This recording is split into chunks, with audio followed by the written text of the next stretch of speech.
point where, you know, you had a whole entire strong, you know, human society that existed prior, and we don't even know about this, and that had like technological advancements 50, 60 times greater than what we have, or 100 times greater than what we had, you would understand that your experience now is bullshit.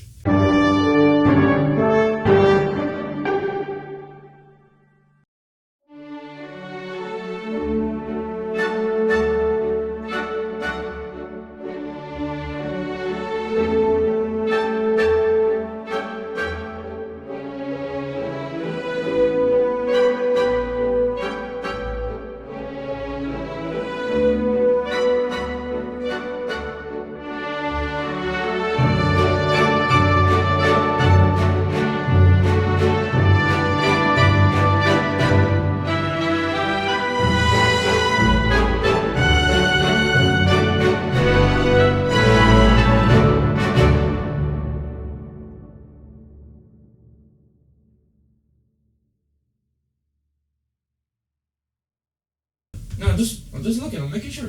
It's called ADHD with podcast with a bunch of other shit together. It's some good nourishment for your brain if you are a reprobate just like us.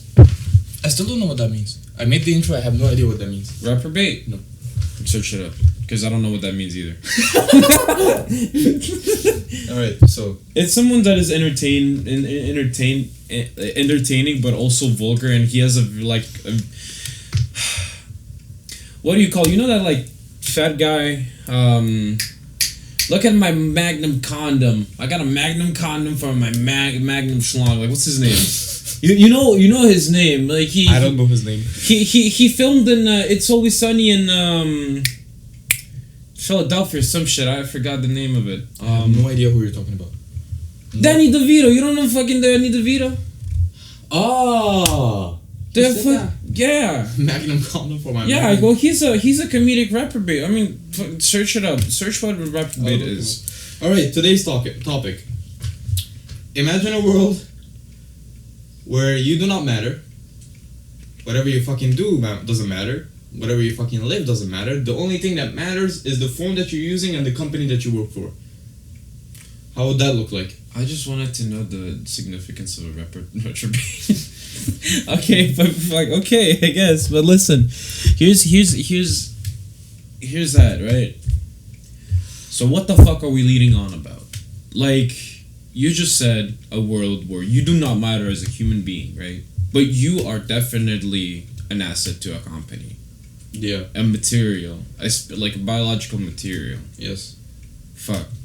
Talk more about that. Well, it's called accelerationism. Due to our researches, and it's defined as the letting go of control over the advancement of technology and capitalism. Mm-hmm. And that would lead us to the best possible world, prioritizing the advancement of technology and capitalism and nothing else. Like, not your human experience, not what you're going through, not your emotions, not your personal journey, nothing. If humanity now is using technology to grow, then now technology is going to be using humanity later on to grow itself. Yep. Okay. Yeah, so like you build technology to a point and you let it go, and it's the concept where like technology and capitalism are inseparable.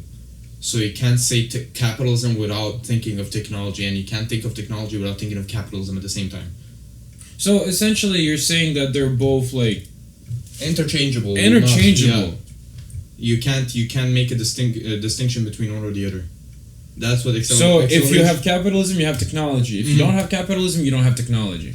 Yeah, and accelerationism is basically letting go of that concept, or like letting go of control over technology and capitalism. Right. And seeing where it leads us, and it argues that it's gonna lead us to the best possible outcome. Well, I mean, fuck it. How could, like, because here's the thing, like, we already have like technology like AI that would probably possibly do it already. Because here's the thing, right? Because you have AI, and it already is doing like pretty much like half of the work, or even like 75%. And it's being integrated to freaking companies and everything else, really. Like, bro, for example, like, I work for a bank. We have to call up leads. We have to call up clients. It's the leads that are generated from a platform called Salesforce. That's AI. That's AI. Like, there's an AI coding and like algebraic rhythm that it scans every single client that the bank has or that specific branch has, and it gives you the best possible outcomes of what you can do with this client, depending on their profile, depending on what they have, depending on what they do, depending on where they live. So, pretty much, an AI has access to your data. But it is not doing it automated. Like, that's the thing. But imagine if, like, AI would be self-serving in that regard. Instead of, like, the human giving the command, it would do it by itself. No, that's the point. It generates leads every single week. It does it by itself. It does it by itself. Yes. So, for example, if you have an investment that's coming to maturity, it generates it by itself and tells you, like, hey, this investment is coming to maturity, call up this client. You know, I've seen... Say this script, do this, that. Wow, it's actually pre-programmed. Yeah. You know, like, here's the funny part about this. And accelerationism is basically letting go of that. But what's the funny part? The funny part about this is that, like, recently I was actually watching a show called Mr. Robot. I don't know if you know this, but it's about this, like, one hacker that is trying to abolish the biggest conglomerate in the whole world. It's called E-Corp, like Evil Corp. E-Corp, right? And they have, like, banking systems. They control the whole entire... In that universe, they control the whole entire, like, financial system of the U.S. They work with China and shit. And so Elliot, the protagonist, he wants to take it down, and he's a hacker. Yo, I'm telling you, the amount of shit that actually portrays... Like, you just said technology-wise. Yo, these motherfuckers over there, they're the biggest lobbyers ever. If you were to look at accelerationism, I think you could also apply what is happening today. Because, listen... You got lobbying companies that are always pushing their own product, always pushing what they are, like always pushing technological innovations for their own self, like, profit. And so, I'll be honest with you, what you just said really, like, reminds me a lot of, like, pushing that to enhance the human experience, but also to enslave the human, always to enslave it. Accelerationism is, like, entirely deprioritizing the human experience.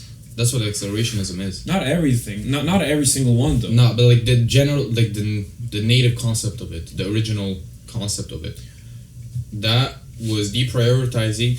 Then we're gonna get to the topic of, like, left accelerationism and right accelerationism. Right. But, like, the original concept was that the number one priority is technology and capitalism, which are interchangeable, and the advancement of that, letting go control of that, and see where it's leading us. And it's forming into some sort of political ideology as well. Like, that ideology, that concept leading the world. How? But but how popular is that idea? Like, because to be quite honest, not like I think it's only an idea that only a few people up there in the elite would think about that, because this is like where they actually gain most from it. Here's the thing: if it originated from a philosopher, I think at the University of Warwick. Is that in London? I think that's in London, University of Warwick. I have no idea. I know that's like he was a professor in the Department of Philosophy. He's called Nick Land. Oh, Nick Lance. Yeah, he has a very controversial reputation, man. Fucking. He apparently he was famous for getting high in his office and, like, jumping on, like, tables and recreating the sounds of frogs or some shit. Like, he was very, like. Oh, so he was not there, bro. So he was mentally, let's just say, not there quite yet. Okay, so he said, and I'm quoting here, that he works in the department of the failure of the Western civilization or something like that. Western society. Self-sabotaging Western civilization. And imagine, like, how would that come to power? Like, a hypothetical situation, let's just say in Canada, how would that ideology come to power? That embeds, like, for me, like, I believe that that's like a technocratic fascism. I believe, and Canada is not gonna go there. Like, I don't see Canada as being a fascist country. I see Canada. Okay. Hold up. That's debatable. No. I'll explain you, like, classic fascism, like Tito, like Benito Mussolini type shit. Like, I don't think that... Here's the thing. Fascism is whatever you... On the left or right, whatever you push too far. That basically makes up fascism. And now you can't say that communism and fascism are interchangeable, though. Yeah, they're both authoritarian. Both But isn't fascism the extreme of one ideology? No. Because that's the thing. You have a whole entire other spectrum of ideologies that are impossible ideologies. Like, man, you have to watch J. Greg. Like, that guy is a complete schizo. But the way he I'm telling you, yesterday I was watching like ideologies and all that at 3 a.m. and I was just looking at this video and that was a whole entire fever dream. Like, the way, dude, it's unexplainable how he does his videos. Holy fuck! Like, if you guys know him, shout out to you. You guys know a deep hole in the internet. But my guy, I'm telling you, dude, accelerationism is an impossible idea. Like, that's why he says that it's an impossible idea for the fact. Is it very impossible though? Like, letting go control and regulation over capitalism and technology, is that very far-fetched from what we're seeing now? So societal stability is a huge, crucial part for any ideology to spread its route. Think of China, man.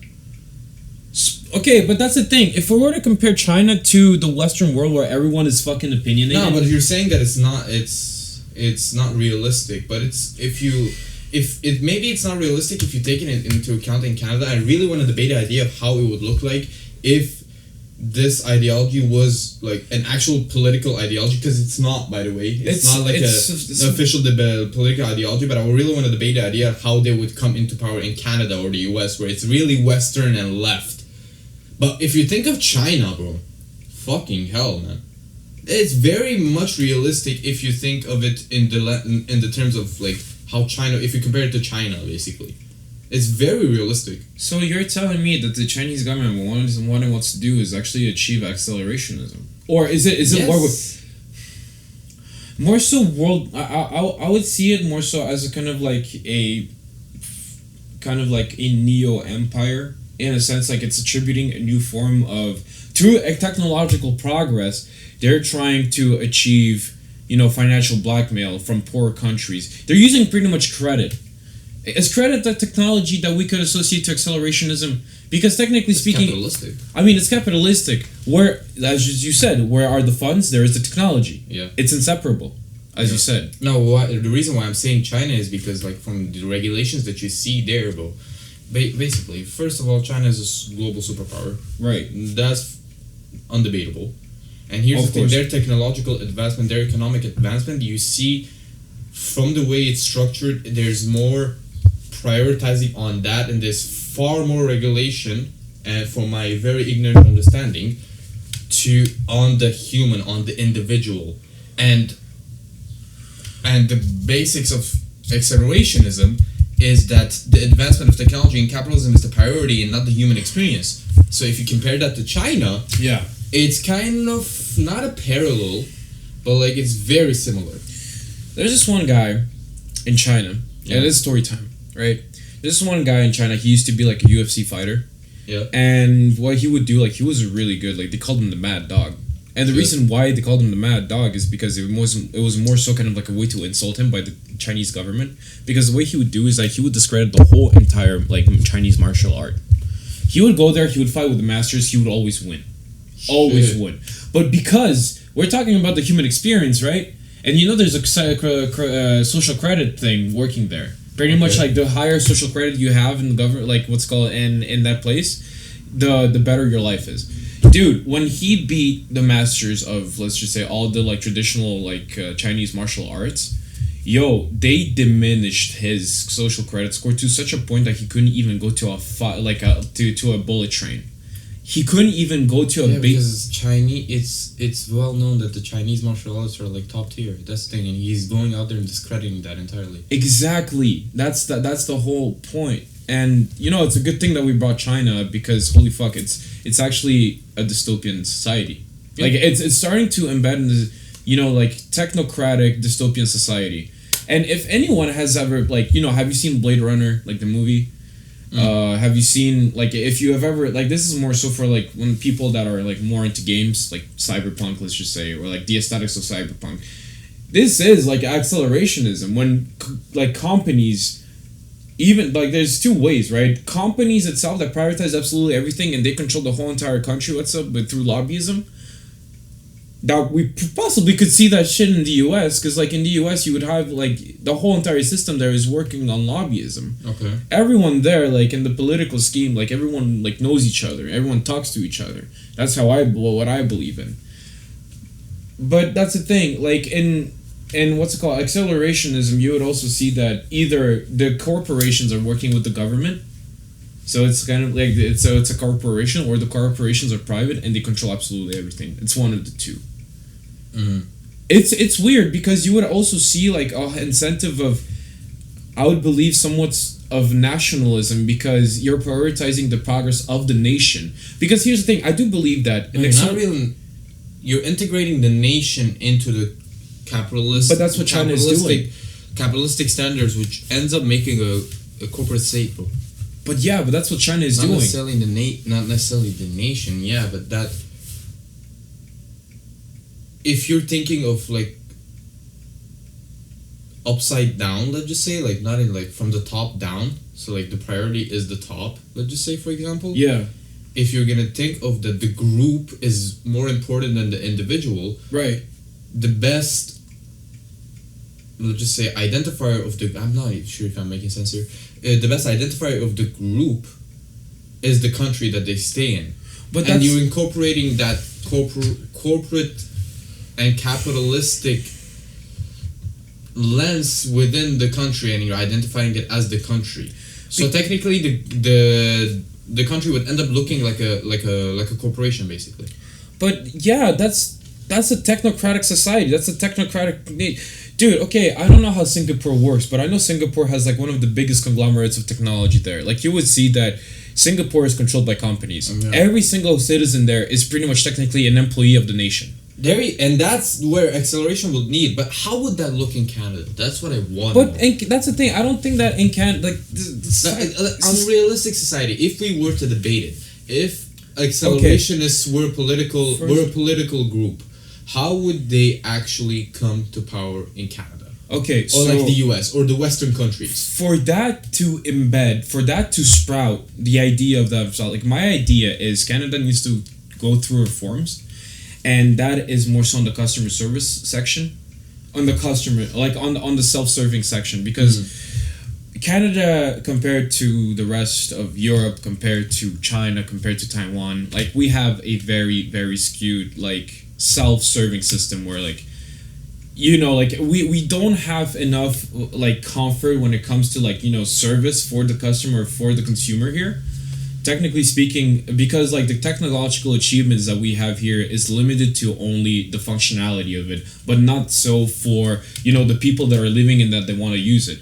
Dude, that's one thing. For technology to fucking sprout, we need to completely, in Canadian society, we need to completely let go and let technology absolutely envelop every single aspect of our life. What we're seeing, like with phones, a lack of regulation on technology. So dude, the left can't be in power when that happens. That's for sure. Yeah, because that's the thing. For every ideology to happen, or for every like, you know, path of development, because accelerationism for me, the way I see it, it's not an ideology, but more so as a path of development. It's a path of, because you can apply acceleration. It's so malleable. You can apply it to any other ideology. Fuck it. Let's just say that I'm a fascist, right? And I care about my country, but I want my country to be the most like technologically developed. So pretty much what I do is I completely disregard the human aspect of my society. How would that look in politics, though, disregarding the human aspect of society? Well, now it looks now because it's not now, bro. What do you mean? Basically disregarding the human experience is basically disregarding the human rights and human like egalitarian policies, basically. But that is completely that's a major aspect now, dude. Dude, you would see. Okay, let's just say all the like how the dictators. That's why it has to be a totalitarian regime, because I don't think it has to be a totalitarian regime. Yeah. Because that's the thing. Okay, coming back to the idea that I'm saying that accelerationism is valuable because you can put any type of ideology there and it's gonna stick to it. You know what? You actually changed my mind on that. No, I'll actually come back to that. It only works well with a controlled society where you have a point of power that controls absolutely everything. and that is the hierarchy of power, pretty much like where only one or a select few of people control the whole entire country. That is the rest of when you have that distribution of power in a society, and it leads and it controls the environment for an idea or a sense of development like that to sprout. Dude, this is where in Canada we're actually gonna have that. As far as now, we are not achieving that, and we're not gonna achieve that because everything is, which in a good sense, it's kind of like the enemy of my enemy is my friend, because we have another thing, it's called wokeism. We're not going to achieve that because of wokeism, which is good. Not achieving that is good. Wokeism in itself is somewhat stupid. It's very contradicting itself, because you have like right-wing wokeism and then you have left-wing wokeism, which is like, yeah, you both were calling each other smart, but you guys are not achieving anything. Like, what do you guys do? So if accelerationist, or like, let me rephrase this, like accelerationist ideology was in power in Canada, it has to start from a totalitarian regime. Yeah. Which is not what it is in Canada now. To say that we lack freedom here in Canada, it's not freedom though. It's not. I mean, there's a reason why it's called a representative democracy, man. I guess. There's a reason why we call Canada representative democracy and also a representative monarchy. Because, to be quite honest, like, what kind of country is going to be in a democracy where we still are under monarchy? Think of that. You go to the palace. Okay. You go to Ottawa. Mm-hmm. Right now. You go to Ottawa. If you want to do a protest there, like, you know, in the, in Ottawa, in the parliament, mm-hmm. You're not allowed to enter. You're not allowed to enter with another country's flag. You're not allowed to do any of that. You're not allowed to do, like, you are allowed to do a protest, but you're not allowed to, but it's not a public place. You would think it's a public place, but it's not. And you know who owns the parliament, the territory of the parliament, where the parliament sits in? Mm. The King of England. Okay. Where is the democracy in that?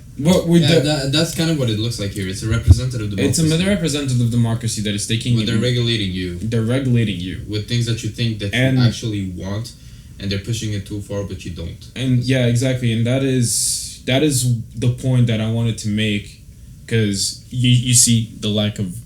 That's the thing, the regulation on your own personal life of what you can do. But then you would see the whole entire, like, bucket list of regulations that you have, right? Mm-hmm. But then you would see the regulations of technology or other, like, you know, company that conduct business. I wouldn't say that it is lower, because if you were to look at some, like, industries here in Canada, like, we have the biggest quotas in North America. But that's the thing, though. You would see that there's, like, less regulations on the company than on the individual itself. So, wait. A hypothetical situation. We would need to have a totalitarian regime. Yeah. Egalitarian policies would be completely disregarded. Right. There would be actually more regulation on the individual, not in an egalitarian way, but, like, in the way they could, let's just say, conduct their own personal life.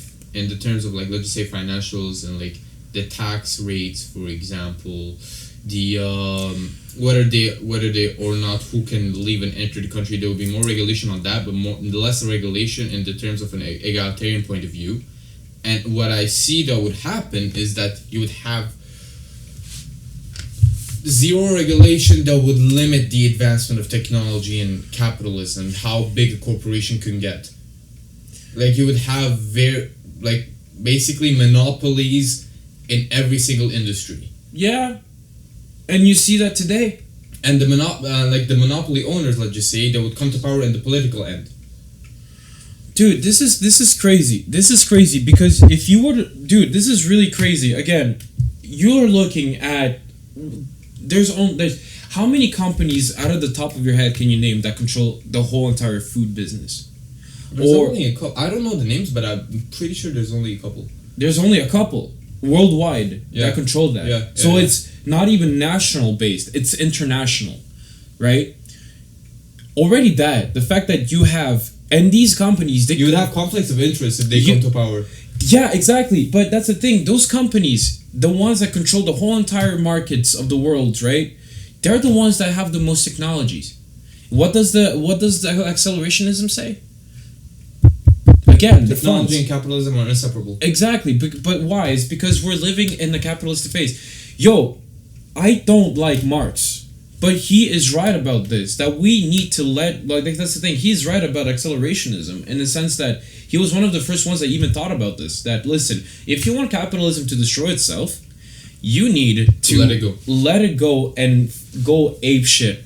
And the reason why is because it is not self-sustainable. There's going to be a point where it's going to reach a cycle of ever development, but yet it's going to be so destructive to a point that you're not going to be able to, sustain it. That's his argument.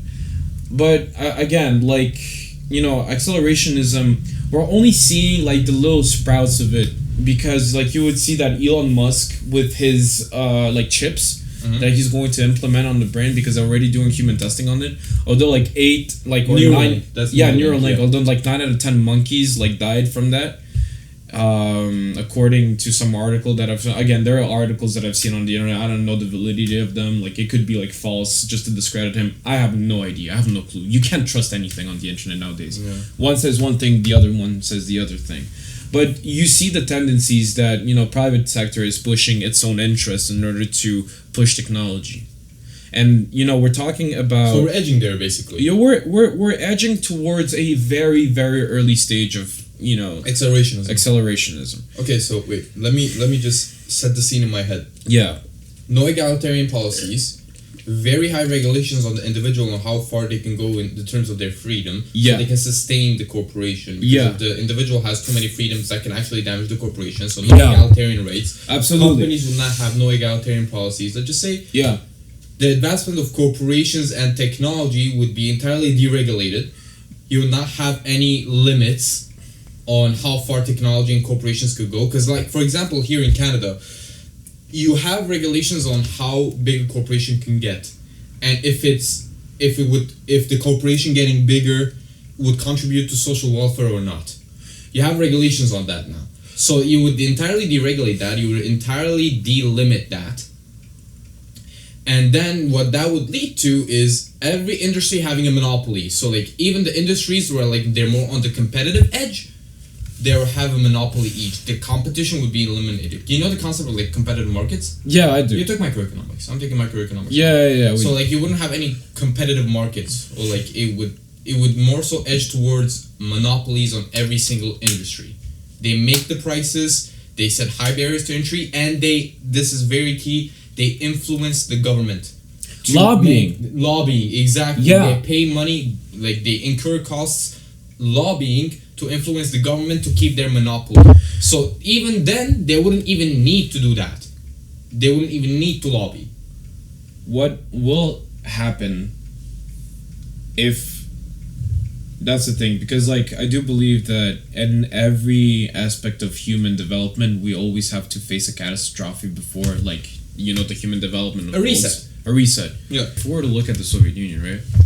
You would have Stalin. He would say, hey, listen...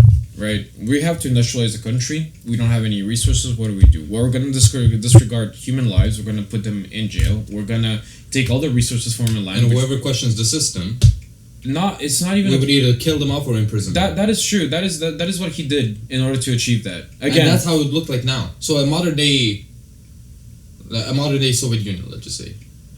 I mean, people here from the Soviet Union, they come in and say that Canada is the actualized or the self-actualized Soviet Union, that the Soviet Union didn't happen. Yeah, more left. It's more left-leaning, yeah. I believe either left or right, you can be totalitarian, no? You can be totalitarian in both.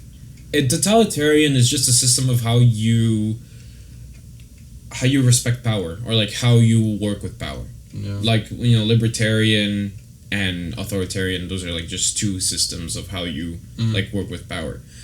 But coming back to the Soviet Union, right?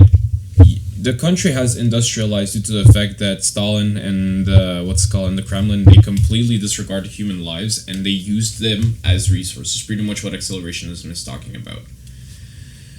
Dude, all I'm saying is that accelerationism is not something that is new. People have used it to push technology. Yeah, apparently it generated from from a 1967 sci-fi novel, Lord of Light. Lord of Light? Yeah, wait. So it's a group of people that carry their people towards their future, and by changing their attitude to technology, like instead of fearing technology, embracing it and letting control over it. Yeah. And that would instead of fearing the future, put accelerator and see where it goes. And right. like in my head, when that comes to power, you would have, let's just say, in Canada or in the Western civilization, instead of you would have basically CEO and corporate leaders that are actually the policy makers and the source of political influence in the country, and that's just publicly known. It's public, and there's no shame about it or anything. Dude, you have like Ford, that was a businessman. You have Legault, that is a businessman. They're also policymakers. Yeah, but they quit their jobs and became that. Now, what do you mean they quit their jobs? Legault, I believe he was the owner of Air Transat, no? Yeah. Yeah, he's not the owner of Air Transat anymore, bro. He's a corporate leader. He was a corporate leader, now he's a political leader.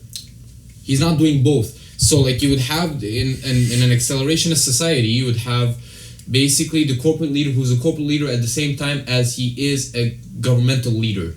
And actually, what accelerationists, and to prove my concept, what accelerationists said, that the election of Trump was the first manifestation of their ideology in politics. That's what they said. Dude, that's tactical accelerationism. Yeah. Because Trump, he did exactly what I said. He didn't give up his businesses. He didn't give up being a leader in the capitalistic and the corporate world. But he became the president of the United States. Dude, but imagine if he can. I mean, I like Trump, but like put in that lens. Yeah. Imagine if he was leading in an accelerationist world. Like you have a CEO leading the country, and the entire nation is structured as a corporation. What the fuck would happen? Well, again, you're an employee to your nation. You're not a citizen. You're an employee. You're treated as an employee. If you do not follow the policies of the nation, you're killed. You're fired out of the fucking country. Which is kind of this. It's kind of similar to these days, but like to an extreme, basically. Okay, imagine the idea that if you do not comply with your citizens, if you do not comply with your citizen duties, whatnot, you will get sent to some sort of jail. But let's take it in the context. Let's take it in the context of accelerationism. That if you didn't show up for work, you're gonna get instantly sent to some sort of kind of re-education center or whatever. But here's the thing: when the country becomes a corporate state, what is the biggest priority for corporation? Making money, making profit. So here. Now, in nations, most of them at least in the Western, the priority is basically the individual, the human experience, if you are happy or not living in the country. And if you have a corporate state, which is where accelerationists would need, the biggest priority of your country is making money and advancing economically. And if you are not contributing to that in any form, let's just say your employment, your being, your well-being is not contributing to that, you're sent out. There's one argument to why accelerationism will not function for me, and why it's not gonna work. Okay. Is the fact that our resources are extremely limited. You cannot achieve infinite growth of economics when you have limited resources. And in that sense... Which resources? Just resources to make technology. They're human... not limited. Huh? They're not limited. They are limited. In what sense? Okay, let's just say, fine. In a world that you have, batteries that are controlling cars, controlling everything that you use technologically, you need lithium. The biggest, deposit of lithium is Argentina, Bolivia, Chile. The triangle of lithium. So they have a monopoly over that. Chile right now has monopoly over that. Argentina does not, although Argentina is fucking stronger economically for some fucking reason. Our GDP is bigger. The thing is that how much will it take? In 100, 200 years, the way we're using resources, 200 years, those resources are going to be depleted. What else are you going to do? How are we going to achieve that accelerationist movement? Unless we find there's another sustainable way to actually create energy. In that sense, yes, we will be able to achieve that.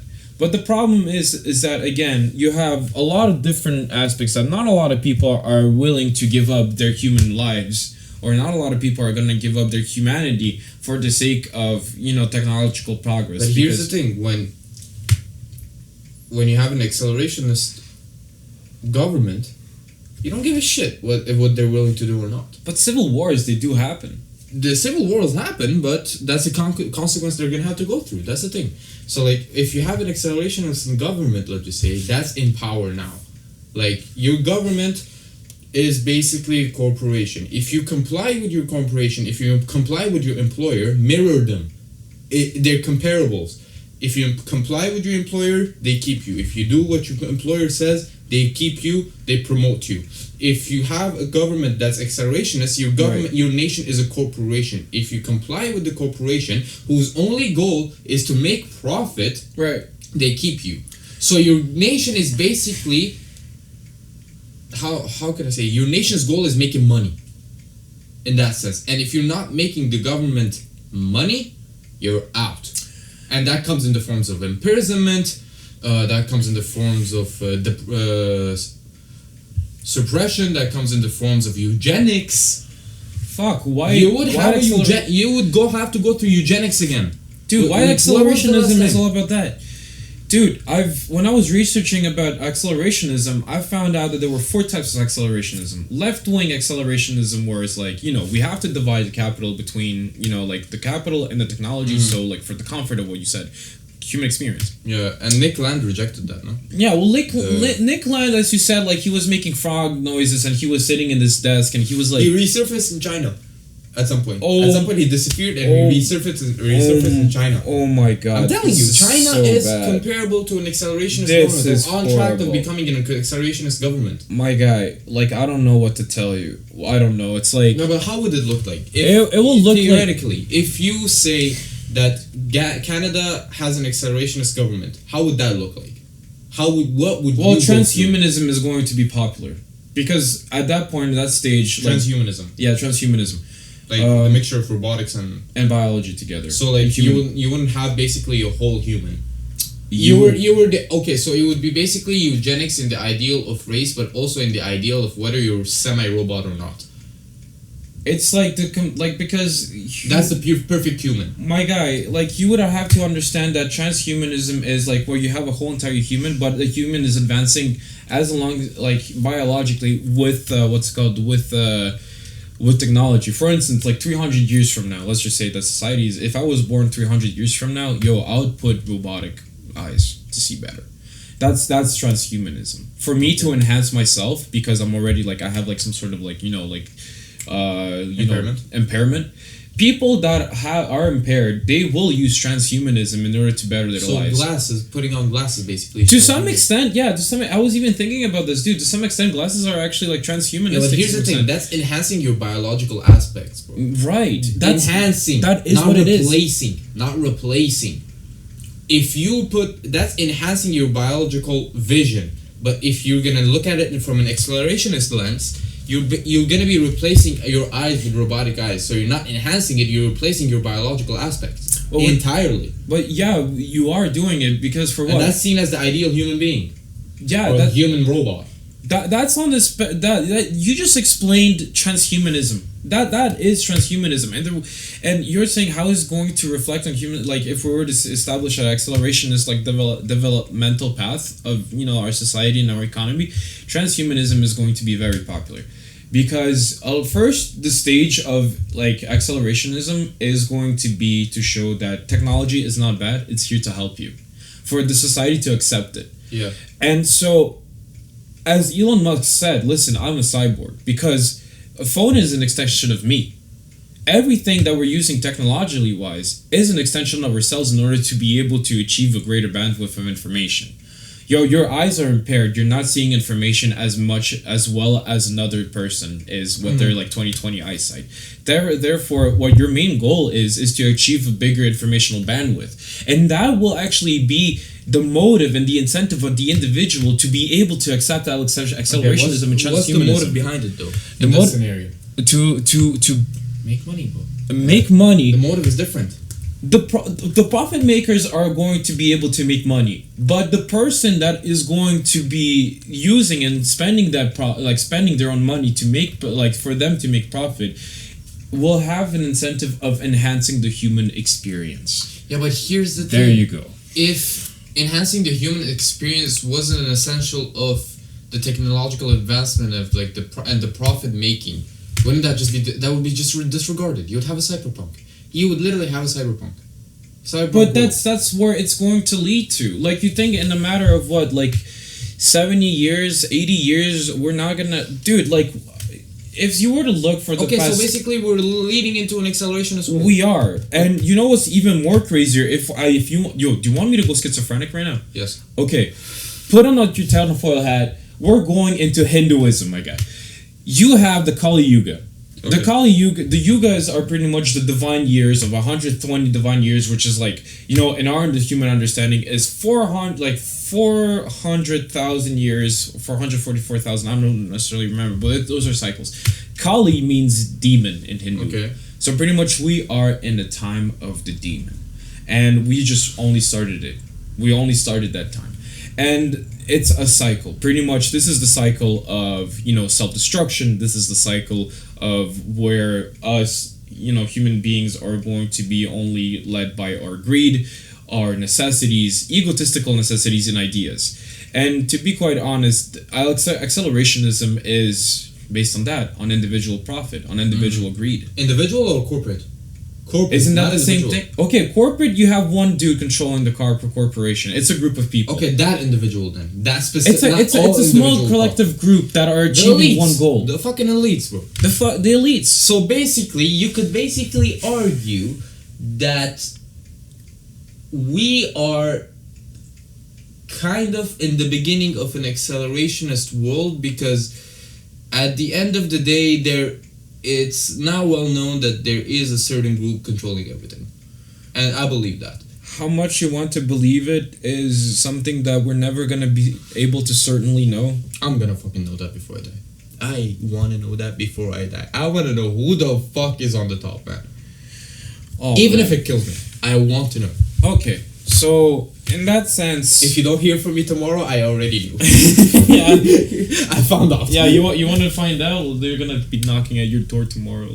Some Chinese corporate is gonna knock and they say shut up, be quiet, or be quiet, Ford, peasant. Yeah, you don't know what you're talking about. Dude, policymakers and accelerationism, if we were to look at our political system, is only the middleman between technology, progress, and our society. Because you would have, again, lobbyism works how? You have a group of influential people that control all the businesses in the country, and they're getting it together, and they're actually starting to make plans in order to make more profit, or in an environment where it's going to lead them to be able to make progress in their business, technology-wise, and also... And that's why you have lobbyism. That's why you have lobbyism. The reason why this is important to state when it comes to accelerationism, to why policymakers are pretty much the middlemen, because at some point, when our country is going to become a complete corporate state, those middlemen are going to be so insignificant to the point where the whole entire system is going to be removed, and you will have a sort of anarcho-capitalism where you just don't care. You're just gonna go in progress, which is funny because that is right-wing accelerationism. It's related to it. Yep. It's somehow related to it. Fucking We're gonna be living in a world where policymakers are not gonna exist, but who is gonna exist is the guy with the brand name who's gonna tell you at what time you have to wake up, at what time you have to go to work, so basically and at what time you have to go back home. Your employer dictating your life. Fucking hell. If my employer is dictating my life, I would. But now look at what I just said compared to today's world. You have a whole you were talking to me, you were asking me this question, and I was thinking about this around how could I answer this the best way possible? And I'll tell you how I'll answer this. How are we gonna see accelerationism sprout in this society? You have to make the right environment. Because you have to make the right environment for that to completely be, detached from your control. I'll explain you why. Because why, banking systems and like the bank, right? Oh, don't get me into shit now. Listen, I also work at a bank. Like, what the fuck? And I'll tell you something. Congratulations, by Thank the way. you. Yes. You got a job. Look at Finally. that. not like reprobate employee, not like reprobate unemployed fucker trying to make a podcast. Your employment to last more than a week. dude, but don't jinx it. Fuck. There you go. I'll explain you why like Slavs do this. No, Armenians do that too. I know. Yeah. Okay. That's good. But here's the thing. Because it's crazy because banking system, I believe the banking system is one of the most earliest developments and technologies of accelerationism. I'll tell you why. Because it centralizes the finances. It centralizes the finances with the technology. And that's why they hate crypto so much. And I'll tell you how they made it. And I'll tell you how they do it. Through policymakers and lobbyism, right? They create a whole entire system where you are dependent on it.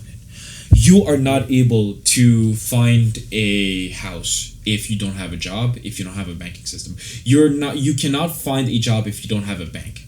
You cannot find an apartment, even if you have money, but if you don't have... It centralizes absolutely everything. And that is the exact point of why banking systems are so predominant in our society, why we cannot live without a banking system. Although, I mean, if the bank doesn't fucking work... But that's... crypto is putting that into turmoil now. That's the thing. That's why they hate it so much. It's putting it into turmoil. It's not centralized anymore. They have zero control. And what they're doing now is basically accepting the fact and coming up with something called the CBDC. What is the CBDC? A centralized banking digital coin or something like that. That's what they try to I've heard one central. Basically, they can track everything. You spend money at Kushta, they can see that you bought a freaking condom at Kushta. They need to see what you do with that money. Yeah. They need to see that. They have the need to see that. They're centralizing you into making you a financial statistic more than a human being. You are now. And you are. And dude, fuck, look, again, technology and capital are inseparable. You are the technology. You are the human capital.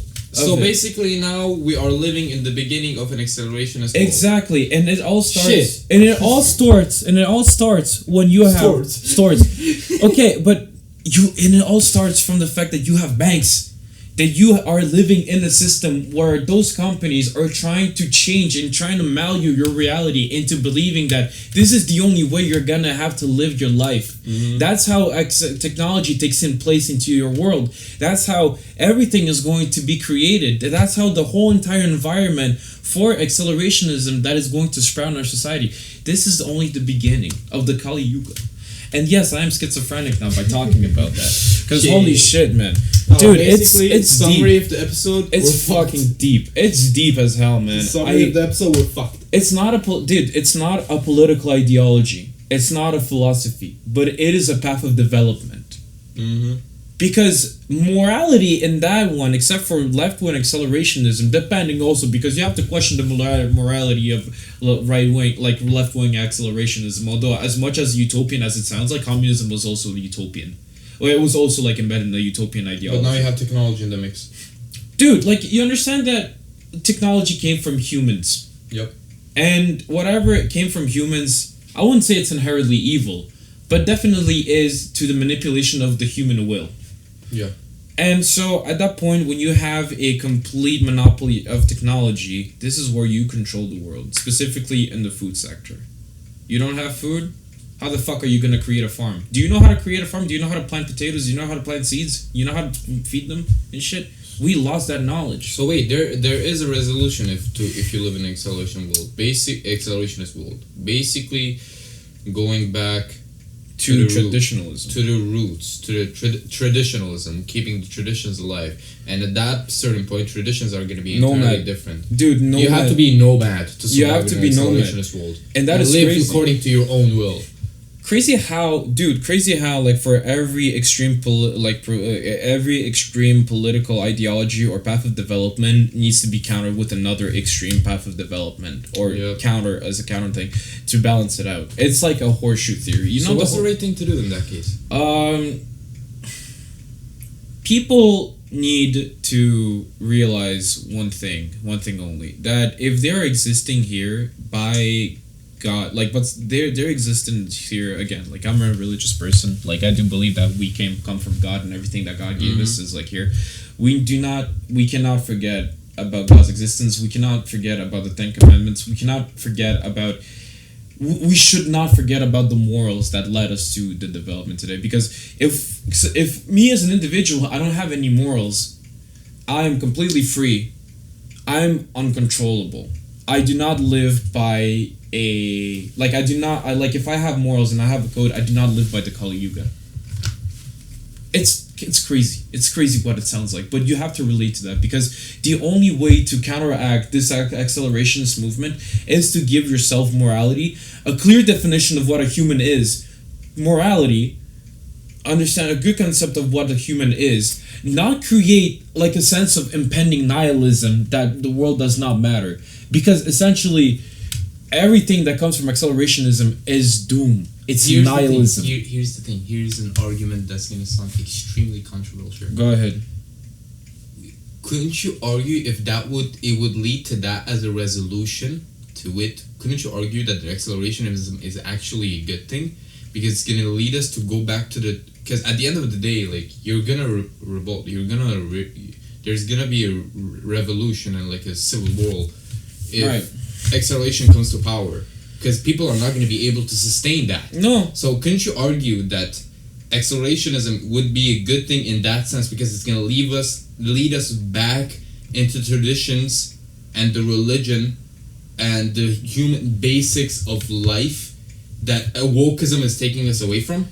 Okay, as stated in the beginning of the episode, like, you have two types of woke: the right woke and the left woke, right? Now we have the left woke. Dude, as much okay, and it's leading us away from tradition. A couple years ago, you had like right-wing woke people that were talking about, like, oh my god, everything is like shit. We need to come back to conservatism. Like, okay, here's the thing: everything is so bipolar, specifically in the U.S. Canada, it's more leaning towards the left, right? But like in the U.S., it's very bipolar in the U.S. because the people that were more centrist, that were more kind of like, I don't care, like, let it happen. Left-wing people, they look at them as fascists, they look at them as Nazis and shit, but then the guy's like, okay, but I'm not a Nazi, so what am I? So essentially, it's kind of like, one pushes harder on the narrative, the counter-narrative pushes harder. And so, practically with time, this leads to a radicalization of positions. Mm-hmm. And you would, like, honestly, technically speaking, some experts already said that that there's going to be a civil war in the US, but it's already in a more digitalized form. People stating their mind, censorship. Yeah, exactly. See, it's kind of like, it's a civil war. Like, if 200 years ago, if you would have that, there would already be like a civil war in the US if it was like 100 years ago, 200 years ago. But again, technology changed the understanding of what social warfare is, or at least, like, political instability. You have Twitter now that is the battlefield. You have Instagram that is the battlefield. And that shit fucking, like, it embeds hate. Like, going back to what I said, wouldn't acceleration be good in that sense? Because, like, it's, at some point you're gonna revolt. Like, I just realized it. At some point you're gonna revolt if you are a rational human being. It's gonna, the only outcome for you to survive in that sense and live within your means live within your let's just say, like, your own free will is going back to the nomad state and the traditional state and the religious state, so you can survive on your own terms. Which now you cannot deny, we're going away from that. We're going away from tradition. We're going away from God. We're going away from religion. We're going away from everything. Like, so if you took it way too fucking far, we're gonna go back to that, which is happening now. I don't know, and people are revolting now against wokeism. I honestly, dude, I'm thinking right now, like, how, like, we are going to be able to, like, maintain a constant, like, social boiling point. At some point, it's gonna, like, at some point, this is gonna pop. At some point, wokeism is a bubble, bro. It's gonna pop. That's the thing, because wokeism. Or maybe I'm too optimistic, honestly. Dude, but literally, it's like an oatmeal. Like that idea of wokeism is oatmeal in a sense that you have a lot of mixing into it. You have a lot of different shit into it, and it's based more not on arguments but more so on political statements that, out of context taken, can actually impact you more emotionally, and is stupid really, because you have. How the fuck did we end up speaking of like talking from woke? Oh yeah, never mind. I'm like, listen, this conversation is like so baffling that. Bro, you're gonna piss off so many people comparing wokeism to oatmeals. Oh man. Shit. I mean, yeah, because it's a mixture of different fucking things, and it's like, some things contradict themselves essentially. Yep. Sexualization of women is bad unless a woman does it herself. OnlyFans, for instance. Yep. Or at least like you can't compare. I don't want to fucking talk about it. It's like I don't want to talk about it because like it's not the point of the thing. But to be honest, like how, coming back to how, like, what was your question, like about like how accelerationism would lead to a good thing? It's an evil that would lead to a good thing. I think, possibly. Dude, humanity again, like the same thing with wokeism. The reason why I was talking about the radicalization of powers, I understand my idea now, is the fact that you have to realize two things, right? The power that we have as society is being stripped away constantly, and that is a mistake. Humanity is bound to make mistakes. This is what we did with communism, monarchies, all the other ideologies, complete liberal capitalism. Because if you were to look at it, every system has some sort of like a flaw, right? Mm-hmm. There's no pure and optimized way of having capital and human capital work together without having to be to some extent self-destructive, or at least be benevolent to each other. There is no fucking way to do that. But accelerationism, when it comes to that point that it's actually going to be part of our reality, this is a important stepping stone for human existence, and the reason why accelerationism, so it's bound to happen. Basically. It's bound to happen, and essentially humans are going to understand from, again, it's humans make a lot of mistakes. Okay. And that is a mistake that we will have to go through. That is a mistake that we will have to go through in order to reach a better sense of enlightenment, because there's a lot of things that here's what I love about technology. There's a lot of things that we do not know about the human body, the human brain, anything. But with the help of technology, we can uncover that. Being able to help us control our own control technology, but also make it self-sufficient make it help, optimized for us to be able to help us out. Mm-hmm. Not the other way around, that we're only pushing it for the idea of technology for technology to progress, because at that point that's a religion. Yep. That's a religion. The corporation and technology will be religion. So here's the thing. To close everything off. Yeah. What do we learn? We learn that that accelerationism is a developmental path, not an idea. It is an idea. It's a philosophy. It's a developmental path, but it's not a concrete ideology. Ideologies need to be marinated in a society for them to be accepted, digested, pretty much. Third thing that we learn is the fact that it could lead to a good thing. It could potentially lead to a good thing. It would take a whole lot of destruction throughout the process, but it would eventually potentially lead to a good thing of us going back to our roots. How would you? Okay. If human beings are rational enough to revolt, if that is a possibility, if rebellion is a possibility, it would lead us back to our traditions, religion, God, basics of human being, essentialism. Fucking hell. Imagine if you get to that point and you feel like you need to strip away from that, you're gonna be. If you need to feel like the only way for you to survive and be a well-balanced and happy human being, the only way for you to do that would be to go back to essentialism, letting go of everything non-essential as social media, technology, going back to your own roots, growing your own shit, eating your own food. Comically, monk mode, that's what monk mode is. It would lead to a monk mode.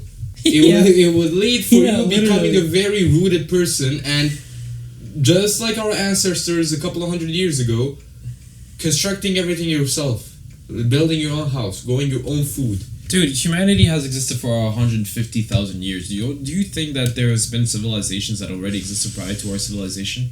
I think so, man. It's 150,000 years. We don't know what the fuck happened. A topic that is no, but dude, like it's gonna lead to that, dude. It's part of a cycle, the destruction and rebirth. Like what? Like accelerationism is gonna destroy us completely to a point where we're not even gonna like people that are in the future. They're not even gonna know that we existed.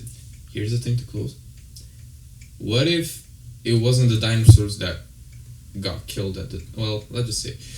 What if the meteor didn't only kill dinosaurs, but it also killed the human civilization that existed before us, and that destruction led us to redevelop from zero, ground up?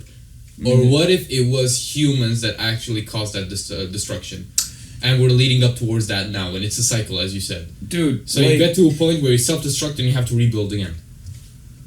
Man, I'm just saying, because if it comes to a point where, you had a whole entire strong, human society that existed prior, and we don't even know about this, and that had, like, technological advancements 50, 60 times greater than what we have, or 100 times greater than what we had, you would understand that your experience now is bullshit. Because you understand that humanity is so fragile. We seem strong, but we are so fragile. Humanity, knowledge is extremely fragile. But to close this thing off, accelerationism is just a conspiracy theory, and only a conspiracy theory. Fuck that. I don't want to fucking believe in that shit. I'd rather live and fucking so believe. To me. I don't. So I can't. You have no idea. Listen, we have no idea. Because final statement about accelerationism. It's starting. And we're doomed, and it is a path to accelerate, but it's human development that we do not know an end to it. There is no other stage after accelerationism. It is only that. We do not know what's gonna happen. Revolt, a collapse, a reset. That would be we don't know if we're gonna put all of our subconscious or all our consciousness into an AI, or at least into like a robot that puts everything into one, and then we're just a superhuman brain. Well, we don't know that. Individuality is just not gonna exist, man. Fuck. Well, on that note, thank you for watching the 4th episode of Static Frequency.